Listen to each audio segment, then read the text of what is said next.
All right, welcome to Investment Banking Insights. This is the only show dedicated to helping you learn both the technical and non-technical aspects of the investment banking process. My name is Alex Mason. I'm your host, and let's go ahead and get into the topic of today, which is how to unlever and relever beta. Remember, beta is this measure of volatility, right? Systemic risk relative to the market. So if we have a stock and it's going up at a certain rate, and the market is like going up at maybe a different rate, and we have this like difference in volatility between the stock and the market, that means that the beta here in this case is higher than the market. Now, if you flip this, the beta would be lower than the market. So it just depends, but that's what it is conceptually, and we covered that in a previous video. But now I want to talk about how do you apply this in an analysis, right? What are you actually going to do with beta in order to better understand what a company's value is? Because ultimately that's what you're doing when you're doing things like a DCF analysis. So in order to do that, you need to calculate cost of equity. And remember, cost of equity, this is the discount rate for the equity portion of the business. And so in order to do that, like cost of equity is your risk-free rate plus beta times your risk premium. And we're really focused on like, what is that for a specific company? And the thing is, you can look up what the beta is on Capital IQ or FactSet or just Yahoo Finance. But that beta is going to be what we call levered. And so we have this distinction between levered beta and unlevered beta. So what's the difference? Levered beta is accounting for the capital structure of the business.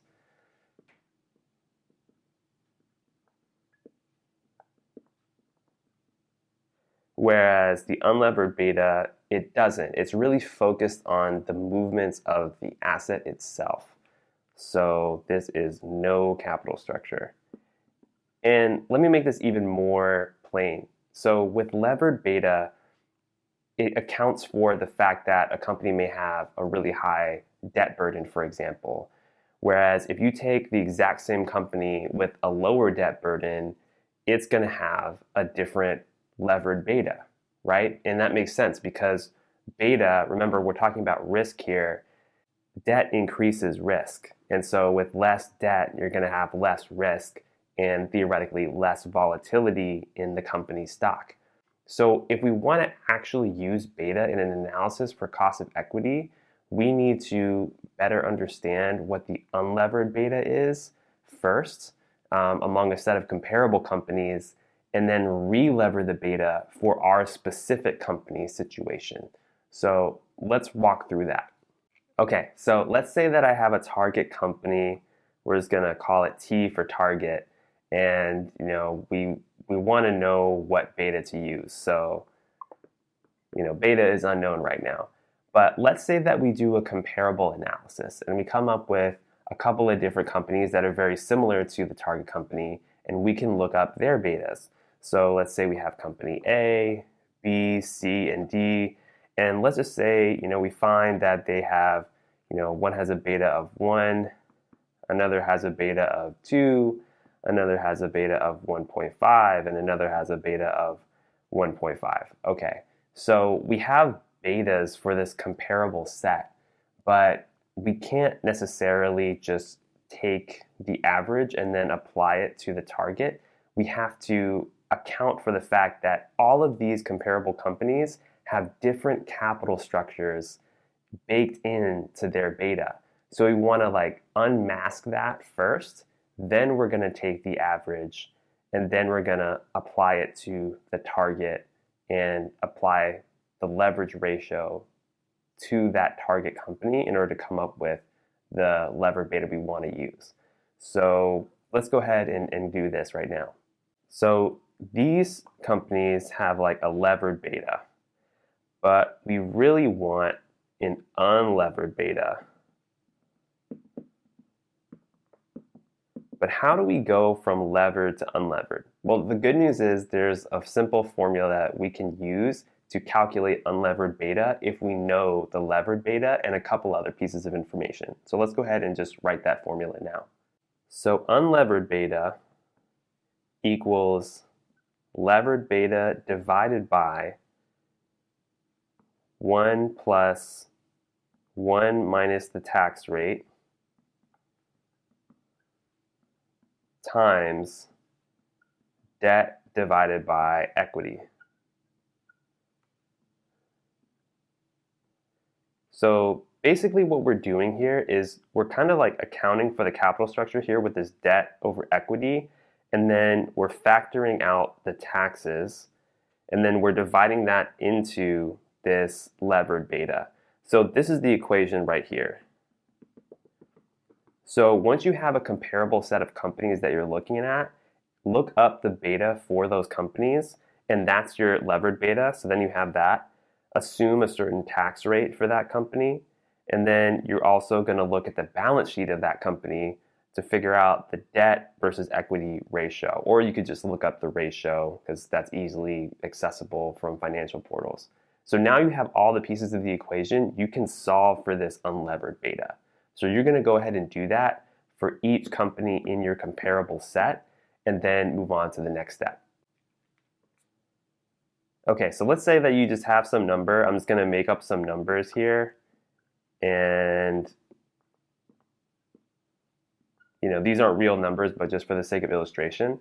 So now that you have your unlevered betas for your comparable set, now we're going to take the average of them. So, we're going to go ahead and take the average.